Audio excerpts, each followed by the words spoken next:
Assalamualaikum warahmatullahi wabarakatuh.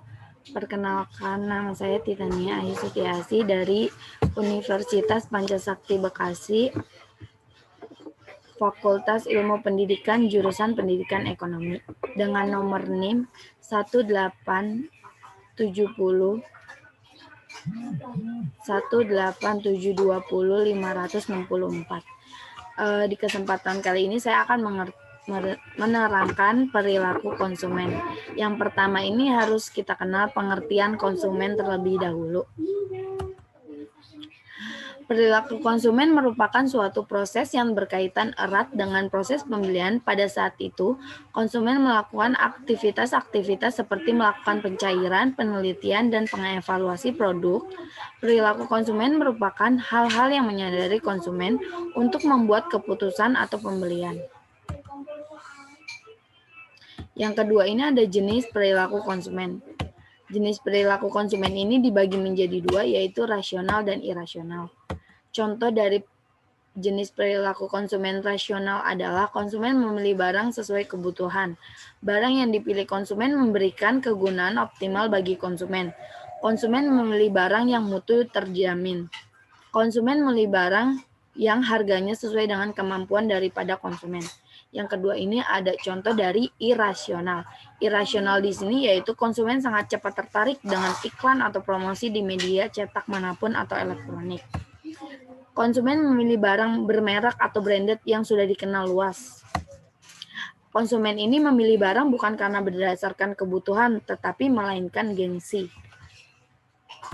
Yang kedua ini ada faktor yang mempengaruhi perilaku daripada konsumen, yaitu ada faktor internal dan faktor eksternal. Faktor internal ini meliputi motivasi, keadaan ekonomi, sikap privasi, dan integrasi. Daripada eksternal, yaitu mencangkup keluarga, kelompok sosial, dan budaya.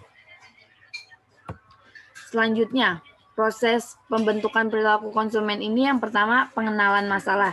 Biasanya seorang konsumen melakukan pembelian atas dasar keluhan atau untuk menyelesaikan keperluannya, masalah dan kepentingannya yang dihadapi. Jika tidak ada pengenalan masalah terlebih dahulu, maka konsumen juga tidak atau tahu mana produk yang harus dibeli. Yang kedua ini ada pencarian informasi. Setelah mengetahui permasalahan yang dialami, maka pada saat itu seorang konsumen akan aktif mencari tahu tentang bagaimana cara menyelesaikan masalah tersebut. Dalam mencari sumber informasi, seseorang dapat melakukan dari diri sendiri atau internal maupun dari orang lain atau eksternal. Yang kedua ini adalah mengevaluasi alternatif. Mengevaluasi alternatif ini setelah konsumen mendapat berbagai macam informasi yang dibutuhkan dalam pengambilan keputusan, maka hal selanjutnya yang dilakukan oleh konsumen tersebut adalah mengevaluasi segala alternatif keputusan maupun informasi yang diperoleh.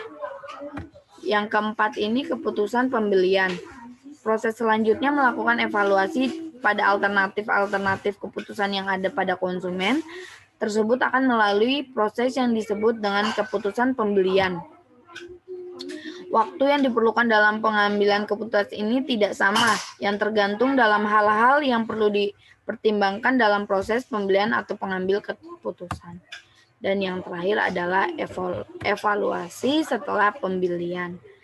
Proses yang ini dilakukan konsumen setelah melakukan proses dan keputusan pembelian adalah mengevaluasi pembelian tersebut. Evaluasi yang dilakukan mencakup pertanyaan-pertanyaan yang mendasar seperti apakah barang tersebut sesuai yang dengan diharapkan atau sudah tepat gunakan, tidak mengecewakan, dan lain sebagainya. Cara mengenali perilaku konsumen yaitu pendekatan interpretif, yaitu pendekatan ini adalah pendekatan yang membahas secara mendalam hal-hal yang mendasari perilaku konsumen. Yang kedua ini ada pendapatan tradisional. Pendapatan ini pada teori dan metode ilmu psikolog, kognitif, sosial, dan behavioral. Sedangkan yang terakhir pendekatan sains pemasaran. Pendekatan ini menggunakan pengembangan teori dari Abraham Maslow, yaitu teori hierarki kebutuhan Maslow.